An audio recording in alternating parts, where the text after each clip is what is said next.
Hello, welcome to my channel. आज हम पढ़ेंगे इंटीग्रेटेड सिस्टम का जो नेक्स्ट टॉपिक है डेरिवेटिव्स ऑफ स्कीन, उसके बारे में पढ़ेंगे। डेरिवेटिव्स का मतलब ये होता है व्युत्पन्न कि स्कीन से और किस किस का निर्माण हो रहा है। ठीक है, तो अपन ने स्कीन के बारे में पढ़ लिया था, स्कीन की संरचना को अपन ने देख लिया था, स्कीन के क्या क्या फंक्शन होते हैं वो सब अपन ने पढ़ लिए। आज हम पढ़ेंगे डेरिवेटिव्स ऑफ स्कीन। तो डेरिवेटिव्स के अंदर क्या होता है, दो प्रकार का डेरिवेटिव्स होते हैं, एक तो एपिडर्मल डेरिवेटिव्स और दूसरा है डर्मल डेरिवेटिव्स। एपिडर्मल डेरिवेटिव्स का मतलब यहाँ पे ये है जो स्किन होती है या अपनी जो इंटीग्रेटेड सिस्टम है वो दो संरचना से मिलकर बना हुआ है। एक तो क्या किससे मिलकर बना हुआ है, एपिडर्मिस से, और दूसरा डर्मिस से। ये अपन ने पहले पढ़ चुके हैं पहले वाले लेक्चर में। एपिडर्मिस को हिंदी में बोलते हैं अधिचर्म, डर्मिस को बोलते हैं चर्म। तो एपिडर्मिस से किस किस का निर्माण हो रहा है वो पढ़ेंगे, और डर्मिस से कौन कौन सी संरचना का निर्माण होता है वो सब आज अपन इस टॉपिक में देखेंगे। तो जो एपिडर्मल डेरिवेटिव्स उसको दो भागों में बांटा गया, एक तो कोमल एपिडर्मल व्युत्पन्नियाँ और दूसरा है कठोर एपिडर्मल व्युत्पन्नियाँ। जो कोमल एपिडर्मल व्युत्पन्नियाँ है इसको भी दो भागों में बांटा, एक कोशिकीय ग्रंथियाँ और दूसरा है बहुकोशिकीय ग्रंथियाँ। अब जो एक कोशिकीय ग्रंथि है वो कौन सी होती है, म्यूकस ग्लैंड। ठीक है, स्किन में क्या पाई जाती है, म्यूकस ग्लैंड पाई जाती है, जिससे अपनी स्किन क्या रहती है, नम रहती है। ठीक है, बहुकोशिकीय ग्रंथियाँ कौन सी है, sweat gland, mammary gland, poison gland, femoral gland, sebaceous gland, meibomian gland, scent gland. ये सारी क्या है, बहुकोशिकीय ग्रंथियाँ। फिर नेक्स्ट है कठोर एपिडर्मल व्युत्पन्नियाँ। इसमें कितने आ जाएंगे, एपिडर्मल स्केल आ जाएंगे, हॉर्न आ जाएंगे, सींग आ जाएंगे, नेल्स आ जाएंगे, फीदर्स आ जाएंगे, हेयर आ जाएंगे। ये किससे मिलकर बने हुए हैं, कठोर एपिडर्मल से बने हुए हैं या फिर से बने हैं। फिर इसके बाद में आ जाएगा डर्मल डेरिवेटिव्स। जो डर्मल डेरिवेटिव्स हैं या डर्मिस होती है उससे किसका निर्माण होता है, ओनली फिशेज के स्केल का निर्माण होता है, फिशेज के सलक का निर्माण होता है। तो इनके बारे में अपन एक एक करके अब पढ़ेंगे कि कौन सी ग्लैंड क्या काम करती है। जो आपकी म्यूकस ग्लैंड होती है उसका कार्य देख लेते हैं। सबसे पहले म्यूकस ग्लैंड कहाँ पाई जाती है, स्किन में पाई जाती है। बना कौन रहा है स्किन का, म्यूकस ग्लैंड का निर्माण कौन कर रहा है, म्यूकस ग्लैंड का निर्माण कौन कर रहा है, म्यूकस ग्लैंड का निर्माण एपिडर्मल कर रही है। ठीक है, तो इसके अंदर है म्यूकस ग्लैंड श्लेष्मा का स्रावन करती है। किसका स्रावन करती है, म्यूकस ग्लैंड श्लेष्मा का स्रावन करती है। और म्यूकस ग्लैंड को हिंदी में बोलेंगे श्लेष्मा ग्रंथि। तो श्लेष्मा ग्रंथि है तो किसका निर्माण करेगी, श्लेष्मा का निर्माण करेगी ना, जो त्वचा को नम बनाए रखती है। म्यूकस ग्लैंड एक कोशिकीय होती है, यह पॉइजन एंड नॉन पॉइजनस होती है। देखो, पॉइजनस भी हो सकती है म्यूकस ग्लैंड और नॉन पॉइजनस भी हो सकती है। जैसे लिजार्ड के अंदर स्किन में क्या होता है, जहर होता है ना, तो वो कैसी होती है, पॉइजनस होती है। नेक्स्ट है बहुकोशिकीय ग्रंथियाँ। बहुकोशिकीय ग्रंथियों के अंदर कौन सी आ जाएगी, स्वेट ग्लैंड, पसीने की ग्रंथि। पसीने की ग्रंथि, इस ग्लैंड के द्वारा उत्सर्जन का कार्य किया जाता है। पसीना क्या है, उत्सर्जित तो कर रहे हैं अपन, उत्सर्जित कर रहे हैं, और पसीने के साथ अपन क्या निकाल रहे हैं, बाहर लवण निकाल रहे हैं, सोडियम पोटेशियम, है ना, ये सब लवण निकाल रहे हैं, जिससे क्या होगा, अपनी बॉडी का ताप नियंत्रित होगा। चलो देखते हैं आगे। इस ग्लैंड के द्वारा उत्सर्जन का कार्य किया जाता है। यह ग्लैंड बॉडी में ताप नियमन का कार्य भी करती है। ठीक है, नेक्स्ट है यह लवणों का नियमन भी करती है। लवणों का मतलब क्या है यहाँ पे, सोडियम पोटेशियम। यह सूक्ष्म रंध्रों द्वारा सतह पर खुलती है। ठीक है, अपनी स्किन पे क्या पाए जाते हैं, छोटे छोटे रंध्र पाए जाते हैं जिससे पसीना बाहर आता है। नेक्स्ट है मेमरी ग्लैंड। मेमरी ग्लैंड को हिंदी में क्या बोलेंगे, दुग्ध ग्रंथि। ठीक है, स्तनधारियों में एक विशेष प्रकार की ग्रंथि पाई जाती है या ग्लैंड पाई जाती है, जिसे क्या कहते हैं, मेमरी ग्लैंड कहते हैं। और ये किसका उत्पादन करती है, दूध का उत्पादन करती है। यह ग्लैंड स्वेट ग्लैंड का रूपांतरण होती है। किससे बनी होती है, ये स्वेट ग्लैंड का ही रूपांतरण होती है। यह दूध का स्रावन करती है जो नवजात शिशु के लिए पोषक आहार होता है। नेक्स्ट है फिर अपनी पॉइजन ग्लैंड। ये ग्लैंड जहर का निर्माण करती है। पॉइजन ग्लैंड का तो आपको नाम से पता चल रहा है कि पॉइजन ग्लैंड क्या करती है, जहर का निर्माण करती है। किस में पाई जाएगी, स्नेक वगैरह में पाई जाती है ना। जहर इस ग्रंथि से सांप के नुकीले हिस्सों या फन में गुजरता है और अंत में शिकार में पहुंच जाता है। जब जहर कहाँ बन रहा है, विष ग्रंथि में बन रहा है। जैसे ही सांप क्या करेगा, किसी को डसता है तो क्या करता है अपने फन से तो फन में जो जहर ग्रंथि से आता है वो कहाँ आ जाता है, फन में आ जाता है। और फन जैसे ही मारता है वो किसी भी व्यक्ति या किसी भी एनिमल को, तो उसके अंदर जहर छोड़ देता है शिकार के अंदर। इसे क्या बोलते हैं, पॉइजन ग्लैंड बोलते हैं। पॉइजन ग्लैंड किससे बनी हुई है, एपिडर्मिस से। ठीक है, नेक्स्ट है फीमोरल ग्लैंड। फीमोरल ग्लैंड को हिंदी में बोलते हैं उरु ग्रंथि। क्या बोलते हैं फीमोरल ग्लैंड को, उरु ग्रंथि। यह उभयचर जो होते हैं, जैसे मेंढक हो गया, सेलामेंडर हो गया, इन सभी जानवरों में पाई जाती है। एम्फीबियन के जीवों में पाई जाती है और जांघ पर पाई जाती है, जिससे ये क्या करते हैं, अपने साथियों को क्या करते हैं, अट्रैक्ट करते हैं। तो चलो इसके बारे में देखते हैं। फीमोरल ग्लैंड, इसे उरु ग्लैंड भी कहते हैं। यह उभयचरों की जांघों पर पाई जाती है, जो साथियों को आकर्षित करती है। नर में यह ग्लैंड अधिक विकसित होती है, क्योंकि यह फीमेल को क्या करता है, आकर्षित करता है, अट्रैक्ट करता है। फिर नेक्स्ट है सीबेकियस ग्लैंड। नेक्स्ट कौन सी ग्लैंड है, सीबेसियस ग्लैंड। सीबेसियस ग्रंथि, इसे वसामय ग्रंथि भी कहते हैं। हिंदी में सीबेसियस ग्रंथि को क्या कहते हैं, वसामय ग्रंथि भी कहते हैं। यह स्किन में प्रेजेंट होती है और मोम वाले पदार्थ को स्रावित करती है। क्या काम करती है सीबेसियस ग्रंथि, मोम वाले पदार्थ को स्रावित करती है। यह केवल पैर व हथेली को छोड़कर त्वचा के सभी हिस्सों में पाई जाती है। क्यों पाई जाती है, देखो इस अपनी जो तलवे हैं, पैर की हथेली है और हाथ की हथेली है, इसको छोड़ के, क्योंकि यहाँ की जो स्किन होती है वो हार्ड होती है ना, और मोम तो क्या होता है, सॉफ्ट होता है। तो बाकी अपनी सभी स्किन पे पाई जाती है, बट पैर व हथेली में नहीं पाई जाती है। नेक्स्ट है मियोबोमियन ग्लैंड। ठीक है, इसे नाम से पता चल रहा है कि ये कैसी होगी, ऑयली ग्लैंड। इस ग्लैंड के द्वारा आँख की सतह पर ऑयल का स्राव करना होता है। ये ग्लैंड क्या काम करती है, आँख की सतह पर पाई जाती है और तेल का निर्माण करती है। ठीक है, यह तेल आंसू को बहुत तेज़ी से वाष्पित करने में मदद करता है। ये ग्रंथि क्या काम करती है, जो तेल है वो क्या करता है, ये ग्रंथि क्या काम करती है, तेल को उत्सर्जित करती है, तेल का निर्माण करती है। और तेल क्या काम करता है, आंसू को जल्दी से वाष्पित कर देता है। नेक्स्ट है फिर अपनी सेंट ग्लैंड। जो सेंट ग्लैंड होती है वो सीबेसियस ग्लैंड का रूपांतरण होती है। ठीक है, सीबेसियस ग्लैंड का रूपांतरण होती है। ये ग्लैंड एनस या मूत्रजन छिद्र के बीच मूलाधार क्षेत्र में प्रेजेंट होती है। ये ग्रंथि भी क्या काम करती है, फिर दूसरे अपने साथियों को रिझाने का कार्य करती है सेंट ग्लैंड भी, इसीलिए इसे सीबेसियस ग्लैंड का रूपांतरण बताया गया है। ये एपोक्राइन प्रकार की ग्लैंड है, ग्रंथि है। अब दूसरा देखते हैं अपन, कठोर एपिडर्मल व्युत्पन्नियाँ। तो कठोर एपिडर्मल व्युत्पन्नियाँ का मतलब है कठोर एपिडर्मल से किस किस का निर्माण होता है। तो एक तो निर्माण होता है एपिडर्मल सलक का या स्केल्स का।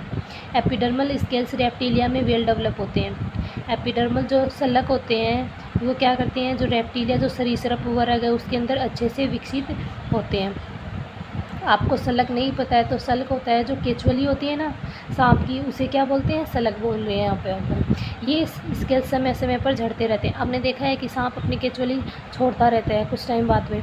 ये स्केल्स फिशेज में एब्सेंट होते हैं, कुछ एम्फीबियंस में प्रेजेंट होते हैं। और ये जो सलक होते हैं फिशेज में नहीं पाए जाते हैं, बट कुछ उभयचर या एम्फीबियंस में पाए जाते हैं। कुछ एम्फीबियंस में किस में मिलेंगे, जैसे कछुआ है उसमें उसकी जो चोंच होती है ना वहाँ पे पाया जाता है, और उसके जबड़े में भी पाए जाते हैं ये वाले सलक। आपको फिश में देखा होगा, फिश में भी ये छोटे छोटे सलक पाए जाते हैं। नेक्स्ट अपनी जो ग्रंथि है वो है मियोबियन ग्रंथि। मियोबियन ग्रंथि, इस ग्लैंड के द्वारा आँख की सतह पर ऑयल का स्राव होता है। ठीक है, ये ग्लैंड क्या काम करती है, आँख की सतह पर ऑयल का स्राव करती है, तेल का निर्माण करती है, जिससे जो आंसू आते हैं वो तेज़ी से वाष्पित हो जाते हैं। यह तेल आंसू को बहुत तेज़ी से वाष्पित करने में मदद करता है।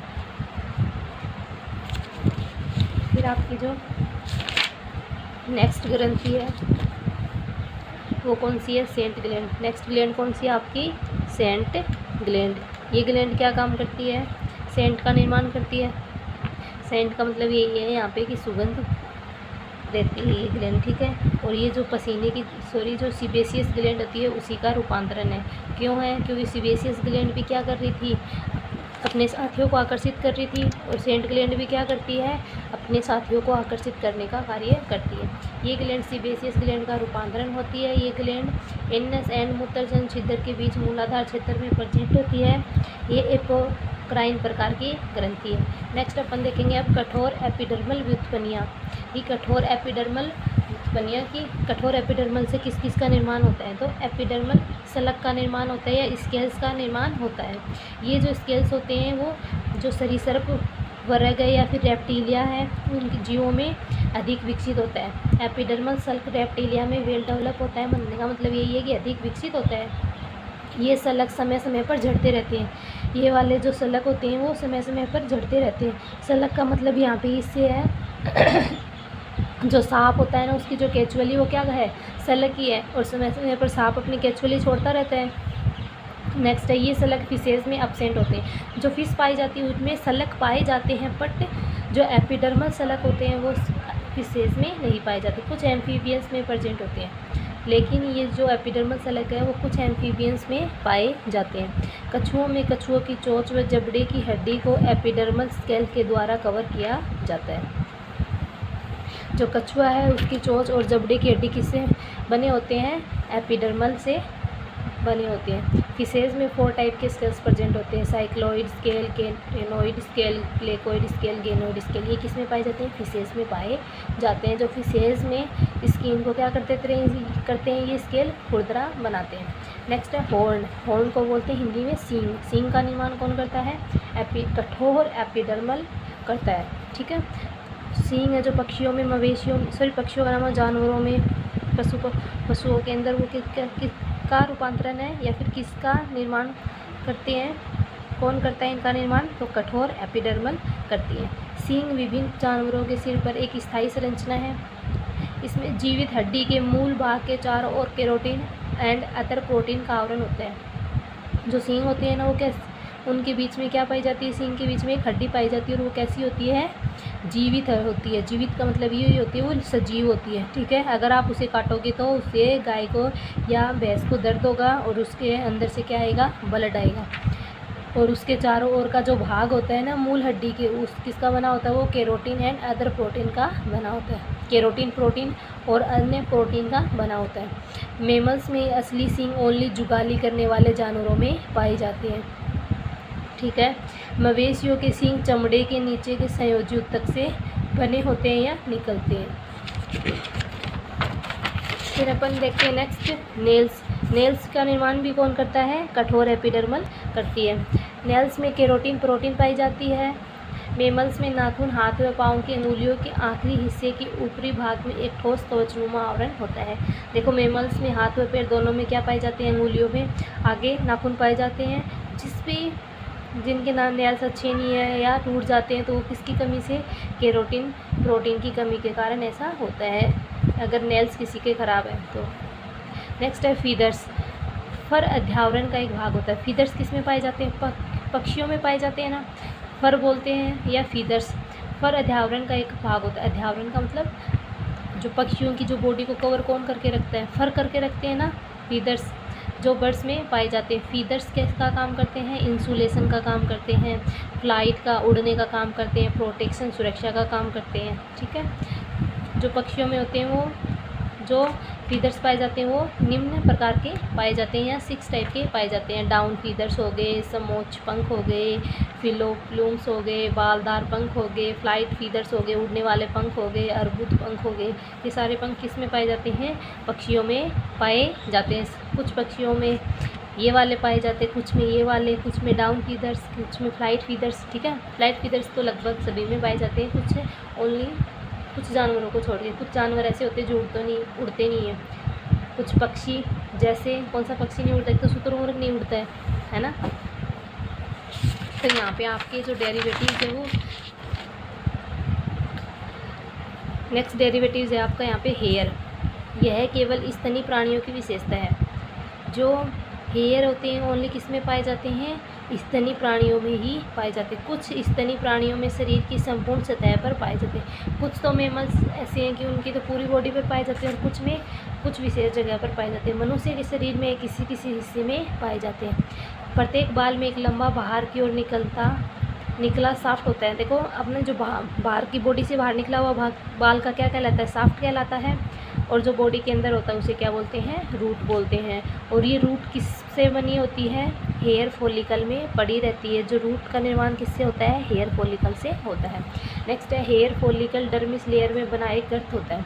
जो हेयर फॉलिकल होता है वो डर्मिस लेयर, सबसे पहले क्या आती है? एपिडर्मिस आती है, फिर डर्मिस आती है ना।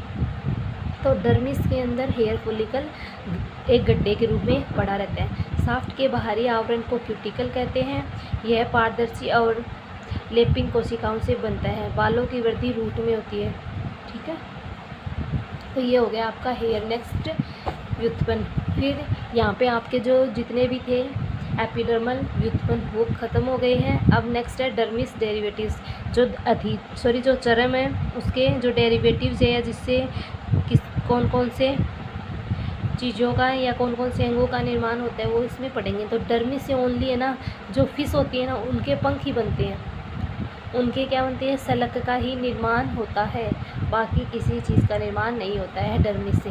एपिडर्मिस की अपेक्षा डर्मिस डेरिवेटिव्स की संख्या कम है। इसके अंतर्गत फिशेज वर्ग में पाए जाने वाले सल्क, फिनरेज आदि आते हैं। ठीक है, जो सलक होते हैं वो 4 प्रकार के होते हैं। फिशेज में कितने प्रकार के सलक पाए जाते हैं या स्केल पाए जाते हैं? 4 प्रकार के। एक तो कोस्मोइड स्केल, शरीर को ये 4 प्रकार के होते हैं। ठीक है, ये 4 प्रकार के होते हैं ये सलक जो फिश में पाए जाते हैं। एक तो है कोस्मोइड सलक, शरीर को मोटी अस्थिल ब्लॉक की तरह कवर करते थे। ठीक है, ये वाले जो सलक हैं वो कैसे कवर करते थे? फिशेज को अस्थिल ब्लॉक की तरह कवर करते थे। एग्जाम्पल क्या आ जाएगा? केम्बोस, मगरमच्छ। कोस्मोइड सलक कोस्मिन की एक मोटी परत से बना होता है। कोस्मिन एक कैसा पदार्थ होता है? कठोर परत का पदार्थ होता है जो विट्रोडेटाइन कहा जाता है जिसे। ठीक है, कोस्मिन एक कठोर परत द्वारा सतह पर ढका जाने वाला एक कठोर पदार्थ है जिसे विट्रोडेटाइन कहा जाता है। नेक्स्ट दूसरा सलक है गेनोइड सलक। ये मोटे चतुष्कोणीय सलक होते हैं। ठीक है, ये विभिन्न आकृतियों व रूपों के भारी सलक हैं और आदिम एक्टिनोप्टेरिजियन फिशेज में पाए जाते हैं। एग्जाम्पल आ जाएगी एसिपेंसर और एमिया आदि। नेक्स्ट सलक है साइक्लोइड एंड टीनोइड सलक। साइक्लोइड स्केल आधुनिक टीलोइड्स में पाए जाते हैं। ये आकार में पतले, मजबूत एंड बेहद लचीले होते हैं। कैसे होते हैं? आकार में पतले होते हैं, मजबूत होते हैं और बेहद लचीले होते हैं। ये कोलेजन्स, फाइबर एंड आइसोपेडिन से बने होते हैं। एग्जाम्पल आ जाएगा लेबियो, रोहिटा, कतला आदि। तो जो लेबियो है ये आपके प्रैक्टिकल के अंदर भी है। नेक्स्ट है प्लेकोइड स्केल्स। इन्हें डेक्टिकल्स भी कहा जाता है। ये दांतों की संरचना के समान होते हैं। ये कॉन्ड्रिकथीस की विशेषता है। एग्जाम्पल कौन सी फिश आ जाएगा? Shark, rays. ठीक है, अगर आपको ये वाला टॉपिक समझ में आता है तो आप मेरे चैनल को सब्सक्राइब कीजिए और आपको इस टॉपिक के नोट्स चाहिए तो आप मुझे कमेंट्स कीजिए। Thank you.